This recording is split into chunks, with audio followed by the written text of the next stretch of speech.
La dernière fois, nous étions donc arrêtés sur ce que dit la science aujourd'hui des expériences de mort vivante, ou plutôt ce qu'a essayé de démontrer le docteur Lallier dans sa thèse de médecine soutenue en décembre 2014 sur les expériences de mort imminente. Vous avez lu le résumé de la thèse fait par son maître de thèse, le docteur Charbonnier.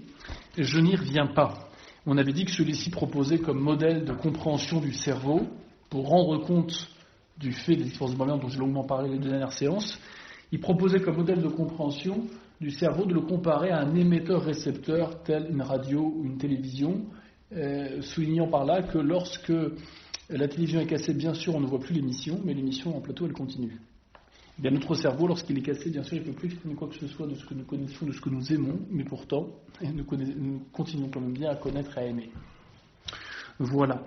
Je n'y reviens pas, je voulais simplement maintenant donner un regard de raison, de philosophie, non pas de science, sur ce phénomène, en vous disant que il n'est pas étonnant en soi d'arriver à cette conclusion scientifique qu'on ne peut pas réduire toute activité consciente au cerveau, dans la mesure où notre propre raison, sans parler de Jésus, sans parler directement de Dieu, eh bien, on peut démontrer tout simplement l'existence que nous avons d'un esprit, c'est-à-dire d'une capacité de connaissance et d'amour qui soit immatérielle et donc indestructible de soi. Et donc je vais terminer là-dessus, déjà en vous exposant un peu le raisonnement qu'utilise saint Thomas. Alors vous allez me dire, oui mais c'est de l'apologétique, pourquoi vous parlez de saint Thomas? Tout le monde s'en moque de saint Thomas quand on n'est pas chrétien. Tout le monde reconnaît universellement que Thomas d'Aquin c'est un grand philosophe, même si c'est aussi un grand théologien, et donc on peut tout à fait l'invoquer comme autorité en philosophie, et surtout voir l'argument qu'il propose, qu'il n'invente pas, qui reprend en partie d'Aristote. Alors, lui, il démontre que l'âme humaine est en soi non seulement la forme substantielle du corps humain, en faisant que le corps est un corps humain et non pas un corps animal, mais aussi que cette forme substantielle, cette âme, elle est subsistante, c'est-à-dire qu'elle demeure indépendamment du corps. Elle a en elle-même sa raison d'être, même si de soi l'âme se doit d'être unie à un corps parce que nous ne sommes pas des purs esprits. Alors voilà comment il expose sa démonstration. J'ai emprunté cela dans la Somme théologique, première partie, question 75, article 2. Je le cite, le principe de l'acte intellectuel que nous appelons âme humaine doit être principe incorporel et subsistant. Par l'intelligence, en effet, l'homme peut connaître toutes les natures corporelles, mais pour connaître les objets, il ne faut rien posséder en soi de leur nature. Car ce qu'on posséderait ainsi par nature empêcherait de connaître les autres réalités. Ainsi, lorsque la langue du malade est chargée d'une humeur amère, bilieuse, il ne goûte rien qui ne soit doux, mais trouve tout amer. Si vous mettez plein de sucre sur votre langue, même si vous goûtez quelque chose de légèrement salé, vous ne sentirez pas le sel. C'est l'exemple que prend saint Thomas pour dire, si nous sommes capables de connaître toute chose corporelle, eh bien, il faut que ce qui nous permet de connaître ces choses corporelles soit détaché de tout corps. Autrement, on ne pourrait pas connaître toutes les choses. Et vous allez passer de ce côté-là. Donc, continue saint Thomas, si le principe intellectuel, le principe par lequel je connais, possédait en lui une nature corporelle quelconque, il ne pourrait connaître tous les corps. Tout corps est en effet d'une nature déterminée. Il est donc impossible que le principe intellectuel soit un corps. Vous voyez, l'idée est très simple. Pour connaître différentes réalités corporelles, il faut que j'ai un principe de connaissance, une capacité de connaissance qui elle-même ne soit pas corporelle. Sinon, je ne pourrais connaître qu'un type de corps. Donc un type de réalité, les yeux peuvent connaître que la couleur. Le goût ne peut connaître que les saveurs. Voyez. Pour que je puisse connaître tout type de réalité corporelle, il faut que le principe de connaissance soit supérieur, soit indépendant de tout corps. Car lorsque je connais un corps, je deviens d'une certaine façon ce que je connais. Et après, j'en forme l'image. J'ai l'image du chien, du cheval, du girafe. Ou de la couleur, ou de l'odeur, ou de ce que vous voulez. Et je passe parce qu'il continue, mais il n'apporte rien de décisif. Et après, il continue en disant « Or », donc il a dit « Le principe de l'acte intellectuel que nous appelons l'âme humaine doit être un principe incorporel et subsistant, c'est-à-dire qui demeure, qui existe en soi. Or, rien ne peut agir par soi qui n'existe pas en lui-même, par soi. Car seul agit l'être en acte. En conséquence, un être n'opère que de la manière dont il existe. Ainsi, ne dit-on pas que ce qui chauffe, c'est la chaleur, mais c'est ce qui est chaud. » Là, vous comprenez bien, la chaleur, elle n'existe pas en elle-même. Elle existe que si elle est produite par un soleil, par un feu de bois, par une cause.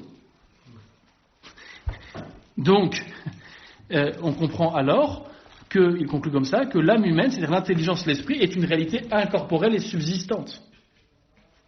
Pour qu'il y ait une connaissance possible de toute réalité corporelle, il faut qu'il y ait une cause à cela, qui soit un principe, qui soit incorporel, qui demeure, qui ne dépend pas d'autre chose que d'elle-même. Voilà ce que dit saint Thomas. Alors, on va reprendre cette démonstration un peu abstraite d'une autre façon. Mais je voulais vous montrer que, en soi, c'est bien une question, et on va le voir, de philosophie, c'est une question de raison. On pourrait démontrer l'existence et l'immortalité de l'âme par la liberté. Je l'ai fait plusieurs fois au début du cours, en vous montrant les conséquences logiques de l'athéisme. Si je ne crois en rien, ou si plutôt je ne pense pas que Dieu existe et que je pense que Dieu n'existe pas, à quoi bon m'obliger à faire le bien et éviter le mal ? Et j'avais profité pour dire que tant qu'il y aura des tribunaux sur cette terre, on reconnaîtra que chaque humain a la responsabilité de ses actes. Et ce qui fonde toute morale, eh bien, c'est ultimement un principe transcendant les individus, faisant que je vais agir conformément à une loi que j'estime supérieure à toutes les autres. En France, depuis malheureusement 300 ans, c'est les droits de l'homme ou la République. Bon, la loi de la République. Pour nous, c'est bien sûr la loi de Dieu, la loi naturelle, et puis la loi révélée. Ce qui est sûr, c'est que tant qu'il y aura des tribunaux sur Terre, je reconnais que les humains ne sont pas des animaux qui agissent uniquement par leur instinct, mais qu'ils ont une capacité de choix, faites très attention, et de s'auto-déterminer à prendre telle direction plutôt que telle autre, tel choix plutôt que tel autre. Et c'est ça qui fait qu'on juge quelqu'un de responsable de ses actes, c'est qu'il aurait pu ne pas commettre telle chose et il l'a fait. Voilà pourquoi je vais le juger, je vais le condamner. Je n'ai pas jugé un fou et je ne vais pas juger un animal. Raison lorsqu'ils n'ont pas la raison ou l'usage de la raison. Mais un humain qui est normal, eh bien je vais le juger lorsqu'il est responsable. Pourquoi il est responsable ? Parce qu'il est libre. Si donc il est libre, il ne peut pas dire c'est parce que c'est mes neurones ou mes hormones qui m'ont dit de faire ça. Peut-être que vous êtes très en colère, effectivement, c'est ça qui fait que vous avez passé à l'acte. Mais n'empêche que vous avez quand même accepté de passer à l'acte sous le coup de la colère. Donc si le criminel ne peut pas invoquer ses hormones ou ses neurones pour justifier la mauvaise action qu'il a faite en disant c'est pas moi, c'est ma main, c'est bien qu'on reconnaît encore aujourd'hui qu'il a une liberté qui ne dépend pas uniquement de son cerveau et de son corps. Et donc il a un principe d'action qui est incorporel, qui est immatériel. Donc ça, je l'ai déjà démontré, donc je n'y reviens pas. Je vais essayer de vous démontrer de 4 autres façons l'immortalité de l'âme, non pas par la volonté ou par l'amour, mais par la capacité qu'on a de connaître.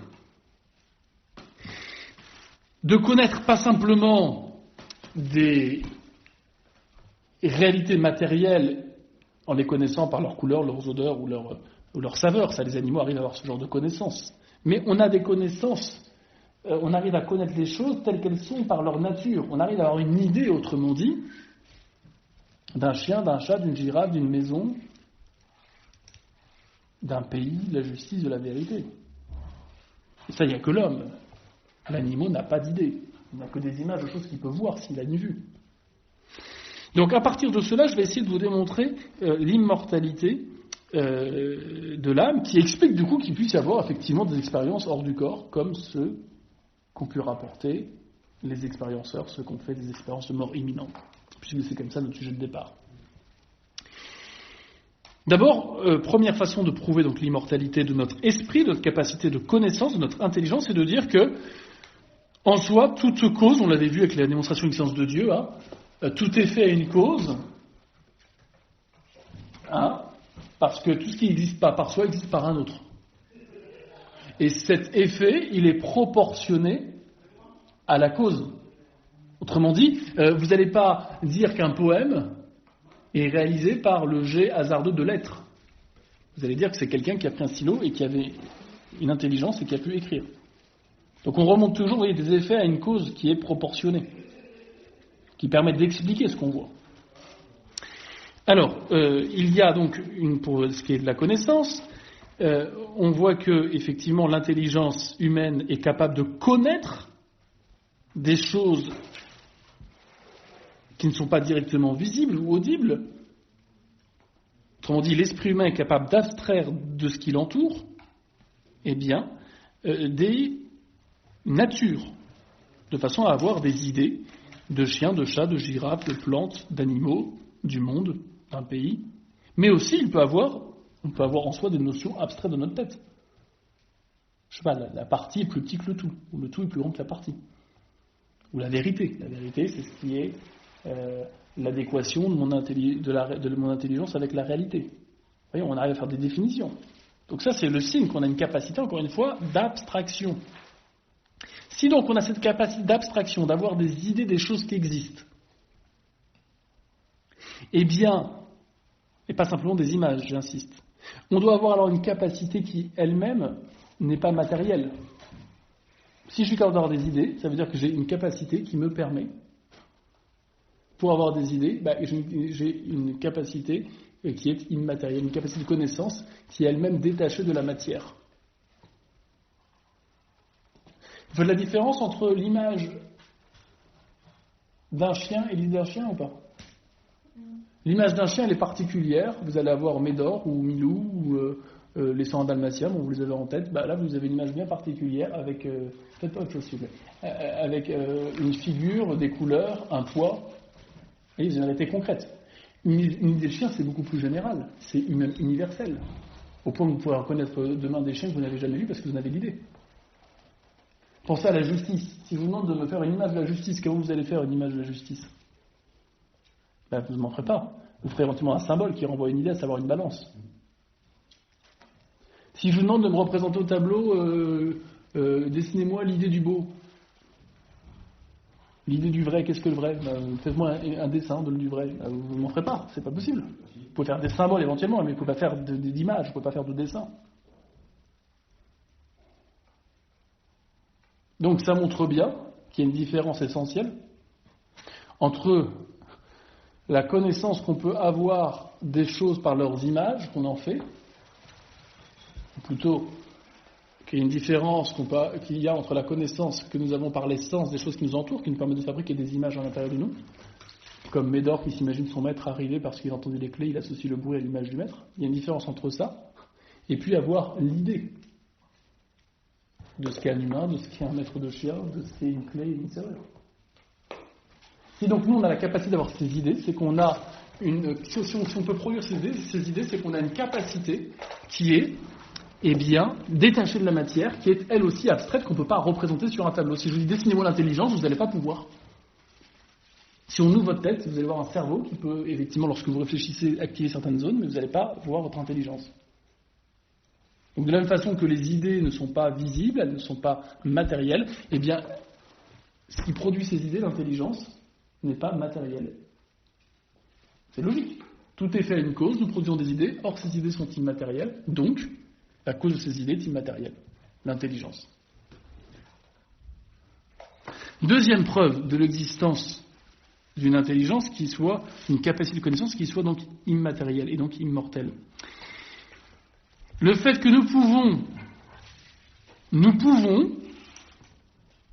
prendre comme nous pouvons réfléchir, c'est-à-dire que nous pouvons nous dédoubler sans nous détruire. Je peux penser que je suis en train de penser à moi, donc je pense que je pense à moi, en train de penser.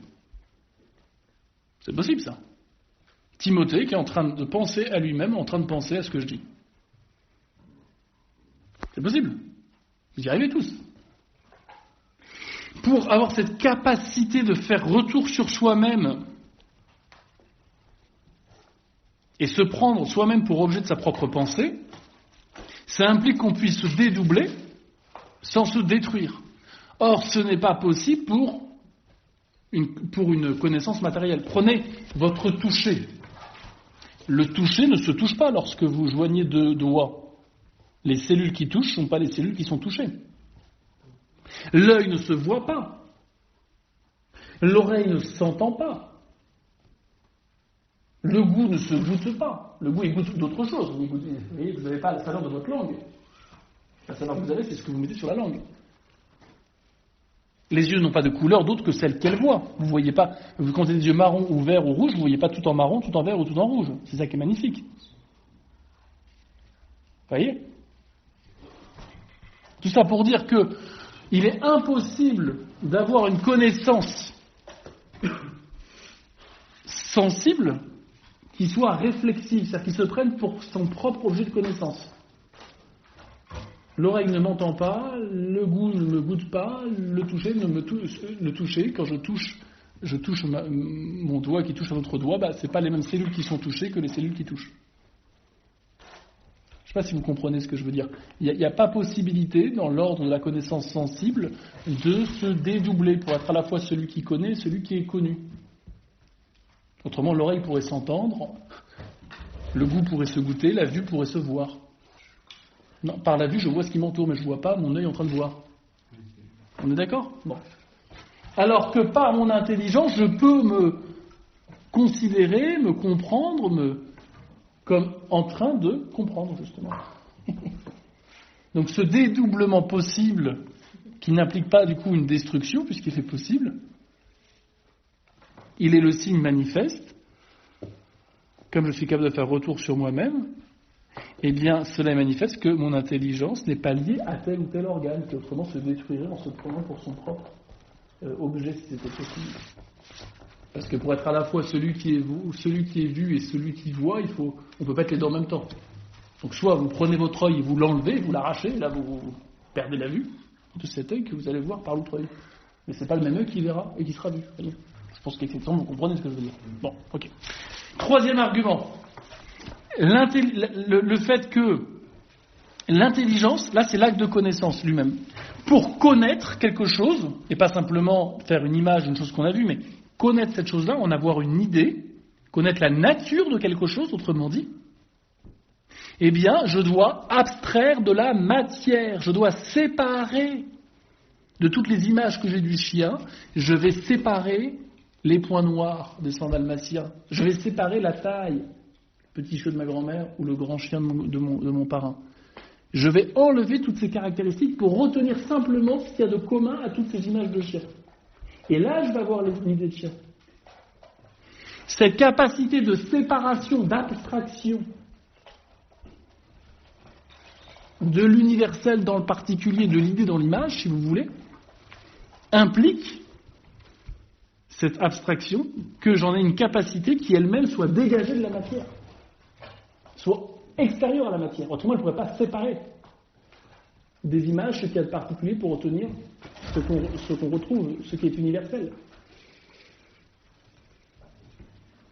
Et puis, quatrième, donc ça rejoint le premier argument, mais le premier argument, on considérait ce que nous connaissons les idées, ou plutôt le réel par les idées. Là, on regarde plutôt la façon dont l'intelligence connaît. Elle sépare l'universel du particulier pour garder simplement la nature des choses.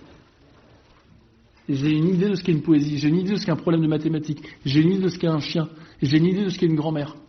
Et bien à chaque fois, je vais avoir plein d'exemples dans ma tête de grand-mère ou de problèmes de mathématiques, et je vais en enlever tout ce qui fait que c'est ce problème et pas un autre, ou cette grand-mère et pas une autre, pour regarder ce qu'il y a de commun. Et après, je vais pouvoir définir ce qu'est une grand-mère ou ce qu'est un problème. Cette capacité qu'on a d'abstraction, de séparation du particulier pour retenir ce qu'il y a de commun, l'universel, eh bien implique cette abstraction d'avoir une capacité qui soit elle-même séparée de la matière. Autrement, je ne pourrais pas faire cet acte-là. Dernière façon de prouver l'immortalité de l'intelligence et donc de l'âme humaine, j'entends, c'est de dire que, et là on reprend l'argument de saint Thomas présenté au tout début, c'est de dire que nous avons une capacité universelle de connaissance. Vous pouvez jamais dire, ah maintenant je peux pas, je connais assez de choses, je peux pas connaître une chose de plus, ça va déborder. Non, vous pouvez dire, j'ai pas beaucoup de mémoire, là j'ai tellement de choses à apprendre que j'arrive pas à tout retenir, c'est très bien. Mais vous pouvez pas dire, là demain je peux pas regarder autre chose. Enfin, demain si je me balade dans une autre ville ou dans une autre ou je parle à quelqu'un d'autre qui m'apprend des choses, vous pouvez pas dire, ah non, mais là je pourrais plus rien comprendre parce que j'ai déjà compris trop de choses. Non, on peut toujours comprendre autre chose que ce qu'on connaît déjà. On peut toujours saisir autre chose que ce qu'on saisit déjà. Vous n'allez pas vous arrêter de mieux comprendre ce qu'est un chien ou un chat au fur et à mesure que vous allez en voir. Il n'y a pas un moment où vous dire, non, c'est bon, je peux pas avoir plus. Ou maintenant je connais 150 espèces d'animaux, je ne peux pas en connaître qu'une 151e. Non, il n'y a pas de limite à votre intelligence, en ce sens. Notre toute intelligence, même si elle est plus ou moins capable, elle a plus ou moins de capacité, elle est quand même en soi capable de tout connaître. Donc, elle ne doit pas posséder en elle-même telle ou telle nature, parce qu'autrement, elle ne pourrait connaître qu'un type de chose. Je reprends l'exemple de l'œil. Si l'œil est composé de milieux transparents, c'est pour que justement la pupille puisse voir les couleurs indépendamment de sa propre couleur. Encore une fois, si notre pupille était et tous les composants de notre œil étaient d'une couleur déterminée, on ne verrait qu'en bleu, qu'en vert ou qu'en marron. Qu'est-ce qui permet de voir les choses telles qu'elles sont dans leur couleur originelle? C'est que on a justement ce cristallin qui est sans couleur, qui est transparent. Et bien, analogiquement, on peut dire la même chose pour l'intelligence. Qu'est-ce qui fait qu'elle est capable de tout connaître? Eh bien, c'est qu'elle n'a pas en soi telle ou telle nature, en tout cas telle ou telle nature matérielle qui la contraindrait à connaître qu'un certain type de choses, comme l'œil peut connaître que les couleurs, comme l'oreille qui peut connaître que les sons. Voilà. Bon, donc c'était pour vous dire que, vous voyez, par la capacité qu'on a de connaissance, de choses immatérielles, de raisonnement, par la capacité qu'on a d'abstraire, mais aussi par la capacité qu'on a de tout connaître, ou enfin par la capacité qu'on a de réfléchir, de retourner sur nous-mêmes, eh bien on peut démontrer réellement que ce qui est au principe de cette capacité est immatériel et donc immortel. Et donc c'est pas étonnant qu'on ait des gens qui, à l'approche de la mort, puissent avoir une capacité de connaissance qui continue de marcher indépendamment du cerveau. C'est là où je voulais en venir. Alors je vous rappelle, avant de conclure sur ce sujet, que les expériences de mort imminente appartiennent de soi à l'ordre naturel. C'est-à-dire qu'en soi, il n'y a pas besoin d'être chrétien, c'est pour ça que j'en ai parlé, pour accepter l'expérience de mort imminente. On va le redire, les scientifiques, en grande partie, ont reconnu l'existence de ce phénomène, et en soi, c'est quelque chose qui est naturel, qui n'est pas lié à une croyance particulière ou à une apparition de je ne sais quel saint ou de je ne sais quel Jésus. Bien que certains, ayant fait des expériences de mort imminente, ont à cette occasion fait une expérience mystique et ont rencontré par exemple le Sacré-Cœur comme Nathalie Saraco. Mais il y a deux choses qui se sont passées. J'en avais déjà parlé, on va pas y revenir. Mais on pourra en parler à la fin si vous voulez. C'est important de bien comprendre qu'en soi, une expérience de mort imminente, c'est quelque chose de naturel. C'est pas lié en soi directement à la connaissance intime de Dieu ou à une faveur particulière de Dieu. En soi, c'est lié à la transcendance de l'esprit qui est immatériel sur le corps, qui lorsqu'il est en trop mauvais état, ou dans des conditions bien précises, eh bien, n'est plus lié à l'âme.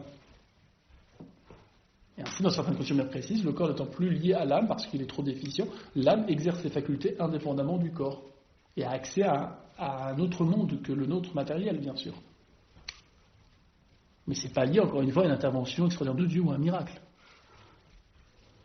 Voilà ce que diront des scientifiques que je reciterai tout à l'heure dans leur communiqué commun à l'occasion des premières rencontres internationales consacrées à l'expérience de mort imminente organisées à Martigues le samedi 17 juin 2006. Ils diront que ces expériences de mort imminente sont sans aucun doute reliées à des phénomènes neurobiologiques dans le cerveau provoqués par des causes naturelles. Donc c'est bien en soi quelque chose qui s'explique naturellement. Il n'y a pas besoin d'invoquer un miracle ou quoi que ce soit. Et cela est d'autant plus vrai qu'en soi, ce que voient les expérienceurs, sauf exception pour ceux qui ont eu en plus une expérience mystique, mais ils ne voient pas en soi, les expérienceurs, le ciel ou l'enfer. Et c'est pour ça que la plupart d'ailleurs ne se convertissent pas directement à Dieu ou à Jésus. Ils ne voient pas Jésus, ils ne voient pas Dieu tel qu'il est. Nous chrétiens, nous savons qu'il y a un ciel et un enfer, et nous savons qu'une fois que nous y sommes, on ne peut pas en ressortir. Tous ces gens sont revenus. Donc ils n'ont pas franchi le seuil définitif de l'éternité. Non mais je tiens à vous le dire parce qu'aujourd'hui, dès qu'on parle de choses un peu paranormales, comme on le dit en France, de choses qu'on n'exprime pas totalement par la science, on les met un peu dans le rayon soit ésotérique, soit magie, soit religion. Non, ça n'a rien à voir. Je conclus en disant qu'on pourrait me dire, je conclus donc ce qu'on dit sur les forces dominantes, en mentionnant une objection qu'on pourrait me dire, on pourrait me dire, mais vous êtes gentil, très bien, vos expériences de mort imminente, je veux bien y croire, mais je ne crois pas forcément ceux qui ont rapporté ce qu'ils ont rapporté. Qu'est-ce qui me dit qu'ils n'ont pas menti? Comment on peut en être sûr? Puisqu'on ne peut pas reproduire au laboratoire une expérience de mort imminente et l'analyser, je vous l'ai déjà dit. On ne peut pas déclencher autant qu'on veut une expérience de mort imminente chez quelqu'un. Ce serait beaucoup plus facile pour étudier ce phénomène. Là, ça survient dans des conditions qu'on ne sait pas vraiment, souvent l'approche de la mort, mais il y a plein de gens qui frôlent la mort et qui ne font pas ces expériences-là. Je crois qu'on avait dit 40% de ceux qui font un arrêt cardiaque. 60% pour les enfants. Donc il y en a plein d'autres qui frôlent la mort et qui ne font pas ces expériences-là. Alors il y a plusieurs raisons. Peut-être qu'ils en font vraiment pas, peut-être qu'ils en font mais ils ne s'en souviennent pas. Peut-être qu'ils en font et qu'ils ne le disent pas. Bon, toujours est-il que on pourrait me dire, tout ce que vous dites sur l'expérience de mort imminente, c'est gentil, mais ça s'appuie sur ce que vous ont rapporté les gens qui ont vécu ça. Or, ce qu'ils ont dit, moi je suis obligé de le croire parce qu'ils peuvent très bien ne pas dire la vérité. Soit parce qu'eux-mêmes se sont trompés, soit parce qu'ils mentent. Alors, on peut répondre quand même à ça en disant que c'est pas complètement vrai parce que déjà, on peut vérifier beaucoup de ce qu'ils disent, beaucoup de choses qu'ils rapportent, puisque toute la phase d'écorporation, entre le moment où ils sortent de leur corps et le moment où ils font cette expérience de mort imminente, où ils voient un tunnel, souvent avec une lumière blanche hyper éclairante mais pas éblouissante, un bain d'amour inconditionnel où ils revoient leur vie, eh bien on peut récupérer à ce moment-là des informations qu'on peut vérifier. Souvenez-vous le cas de Pamela Reynolds, qui raconte les outils utilisés pendant sa trépanation qu'elle n'avait jamais vus auparavant, qui rapporte les conversations précisément qui a eu lieu entre tel médecin et tel autre médecin. Ces conversations avaient été écrites dans le carnet de bord. Qui arrive à identifier le son de l'instrument utilisé pour lui ouvrir le crâne. Alors qu'elle était censée ne pas avoir ça dans son cerveau à ce moment-là, je vous rappelle, et que son corps était baissé à 15 degrés pour éviter les nécroses. Bon. Ça, c'est des faits qu'on peut retrouver, qu'on peut vérifier. Quand ce Jean Morzel, assis pas assis, mais allongé sur sa table d'opération, dit au médecin, j'ai vu ce que vous avez fait pendant l'opération, et le médecin se moque de lui, et il dit, je peux vous dire que c'est vrai, d'autant que je peux vous dire même ce qu'il y a sous votre table d'opération, il y a une plaque, c'est marqué Armes et cycle de Saint-Étienne. Que le docteur dit, ça fait 20 ans que j'opère, j'ai jamais rien vu sous cette table. Il renvoie le bonhomme opéré, et il va quand même vérifier, il retrouve exactement ce qui était dit. C'est donc une information qu'on peut vérifier. Et je ne parle pas parfois des précognitions de gens qui voient des choses qui vont se passer et qui se sont passées réellement. Ou qui se sont passées pendant qu'ils aient leur expérience. Souvenez-vous de ce cas du grand-père qui est mort, on lui avait dit, il ne faut surtout pas dire quand il se réveillera que le grand-père est mort, parce qu'il sera tellement faible que la moindre émotion pourrait le mettre en danger. Donc ne lui dites surtout pas. Et dès qu'il se réveille, il dit, mon grand-père est mort. Et c'était vrai, il est mort au moment où il a fait son expérience de mort imminente. Pensez à ce docteur Ibn Alexander, neurochirurgien, qui fait une expérience de mort imminente alors qu'il était dans un coma profond suite à une méningite foudroyante. Et là, il apprend qu'il a une sœur biologique dont il était séparé puisque les deux avaient été adoptés par des familles différentes. Et il vérifie après l'existence de cette sœur. Mais il y a quand même des informations que ces expérienceurs ont eues pendant qu'ils n'avaient pas un cerveau qui marchait normalement ou qui ne marchait pas du tout, et qu'on peut vérifier après coup. Donc ça, c'est la première réponse qu'on peut donner à ceux qui disent « Oui, vous êtes gentil avec l'expérience de mort imminente, mais ça repose sur des témoignages. Moi, les témoignages, j'y crois pas. » Il y a quand même des choses qu'on peut vérifier. Deuxième chose qu'on peut répondre, c'est que la plupart des témoignages jouissent des signes de crédibilité qu'on peut appliquer à n'importe quel témoignage historique. Tous les témoignages, en effet, des expérienceurs, donc relatifs à leur expérience de mort imminente, sont semblables, tout en étant personnels et individuels. Tous, la plupart, ont vécu des étapes similaires, des corporations, tunnels, contact avec d'autres êtres spirituels, vue d'une être de lumière, revue de toute leur vie, sentiment de plénitude, et surtout changement de comportement durable après leur expérience. Et ce, quelle que soit leur époque, leur âge, leur sexe, leur civilisation, leur culture, leur religion, leur milieu social, leur santé. Autrement dit, on a des témoignages qui sont à la fois très différents parce qu'ils sont très personnels, et en même temps des témoignages qui se recoupent sur l'essentiel. Donc on a bien un signe Ils ne se connaissent pas tous, ces gens-là. Vous avez une plateforme Internet où vous avez des centaines, des dizaines plutôt de milliers de témoignages qui sont mis en ligne et qui sont traduits de gens qui sont à l'autre bout du monde, donc qui ne se connaissent pas. Pourquoi ils racontent globalement la même chose, et pourtant de façon très différente? En fonction de leur tempérament, de leur psychologie, de leur religion, ils ne vont pas raconter les choses de la même façon, bien sûr. Parce que probablement, ils ne mentent pas, ou ils ne font pas erreur, mais ils ont tous vu globalement la même chose, c'est tout. Si vous avez un Esquimau, un Mexicain et un Américain qui vient à Paris, ils ne vont pas s'intéresser aux mêmes choses, ils ne vont pas expliquer de la même façon ce qu'ils ont vu, mais vous comprendrez au final qu'ils ont vu une grande église avec 2 tours qu'on appelle Notre-Dame de Paris, et puis une grande tour bien moche en ferraille, mais assez impressionnante, qu'on appelle la Tour Eiffel, avec un cours d'eau sur lequel il y a des bateaux plats et des promènes touristes, qu'on appelle les bateaux mouches. Après, il y aura des différences dans leur discours. Il y en a qui vont aimer, d'autres qui ne vont pas aimer, d'autres qui vont rajouter des détails que l'autre ne donnera pas. Mais vous reconnaîtrez à peu près qu'ils ont vécu, qu'ils ont passé dans la même ville. Donc, il n'y a pas lieu de remettre en cause la sincérité, la véracité de ces témoignages, qui sont présupposés à l'étude, bien sûr, de ce phénomène. Je conclus en vous lisant ce communiqué commun des orateurs, qui sont tous des scientifiques, réunis la première fois en 2006, pour faire le point sur les expériences de mort imminente d'un point de vue scientifique. Ces premières rencontres qui ont été organisées à Martigues le 17 juin 2006. Je vous le lis parce que c'est très important que vous ayez ça en tête, que ces expériences de mort imminente sont un signe clair qu'on ne peut pas réduire l'humain et sa capacité de connaissance et d'amour à son cerveau ou à son corps. Et qu'autrement dit par la science, on a la certitude effectivement qu'il y a ce que le docteur Charbonnier appelle une conscience intuitive extraneuronale. Capacité de connaissance et d'amour qui ne soit pas dépendante des neurones du cerveau. Bon. Voilà ce que nous disent ces orateurs qui sont une quinzaine de docteurs, de médecins, de scientifiques ayant étudié la question. J'ai les noms pour ceux que ça intéresserait, ils sont là, les signataires.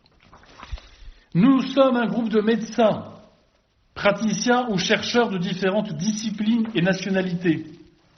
À l'occasion des premières rencontres internationales consacrées à l'expérience de mort imminente, organisées à Martigues le 17 juin 2006, nous tenons à faire connaître au grand public, ainsi qu'à la communauté médicale et scientifique, les convictions qui sont les nôtres, après des années de recherche sur ce phénomène. Écoutez bien.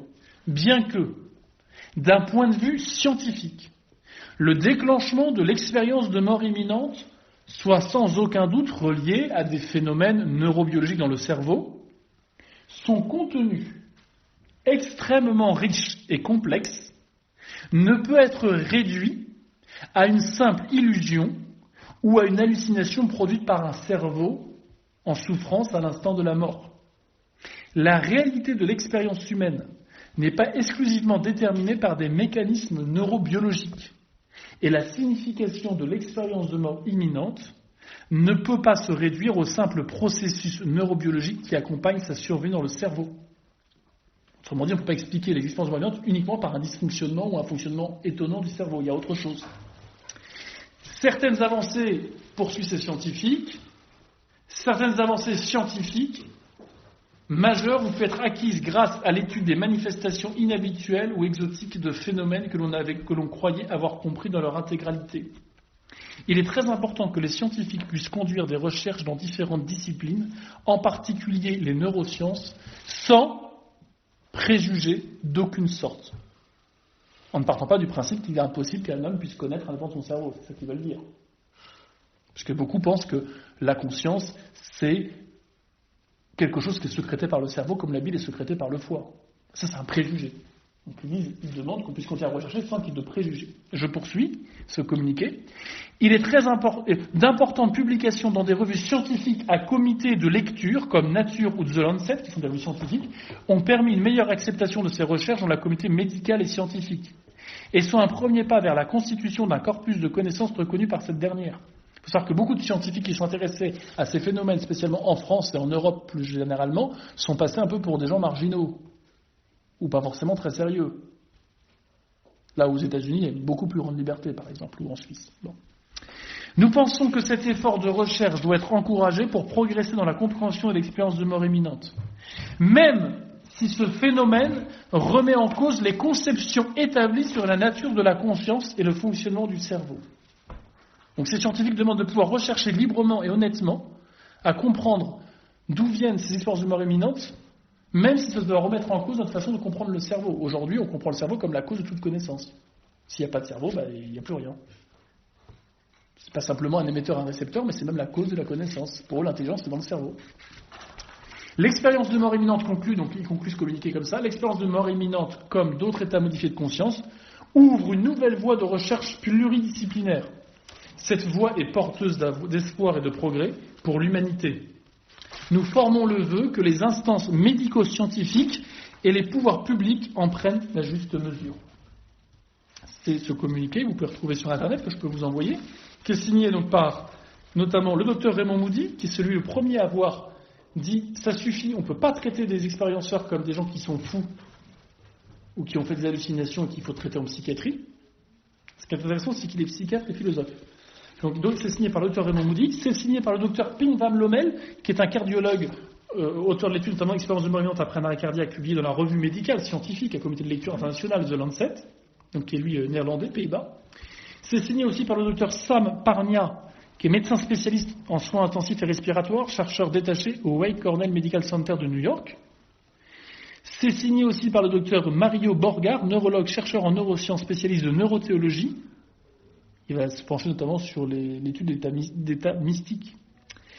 C'est signé aussi par le docteur Sylvie Détiolaz, docteur en biologie moléculaire, chercheur en biologie moléculaire, fondatrice du centre de recherche Noesis en Suisse.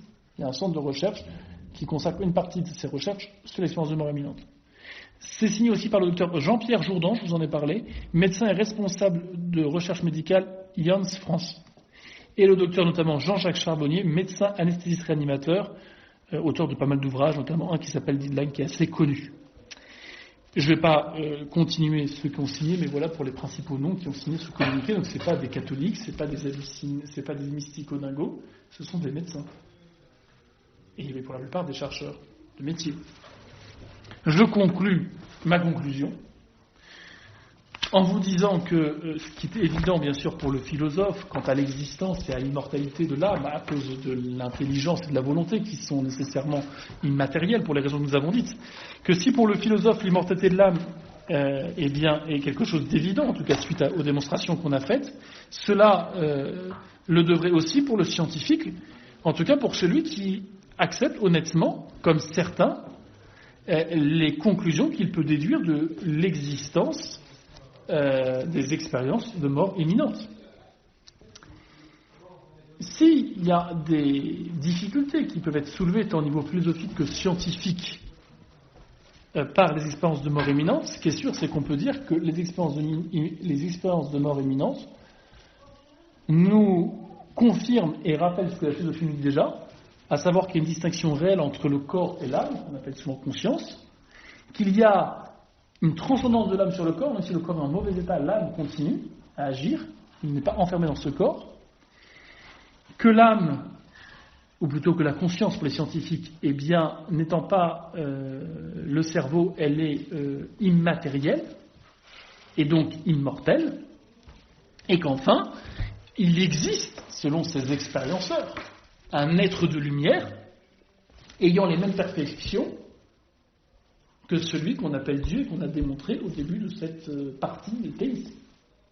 Donc l'expérience de mort imminente nous confirme et nous rappelle ce que la philosophie nous dit déjà, le fait que le corps est distinct de l'âme, que l'âme est supérieure au corps, que l'âme est immortelle et qu'il existe un être de lumière qui a les mêmes perfections que Dieu, donc qu'il existe un Dieu. De plus, que les expériences de mort imminente soient positives ou négatives, elles apportent à tous ceux qui l'ont vécu la certitude que le bonheur ou le malheur après la mort est conditionné par la façon dont on aura vécu cette vie. Et enfin, que la vie est un don gratuit de Dieu. Voilà ce qu'on peut retenir de l'apport des expériences de mort imminente pour tout homme de bonne volonté, quand bien même il ne serait pas croyant. Et j'en ai terminé pour cette partie théisme, avec donc cette annexe, cette expérience de mort imminente, pour bien vous montrer, après avoir vu d'autres fois le principe anthropique, que la science, bien loin d'être contre ce que nous dit la raison sur Dieu, eh bien, elle va bien dans ce sens si on est un tant soit peu honnête et sans aucun préjugé.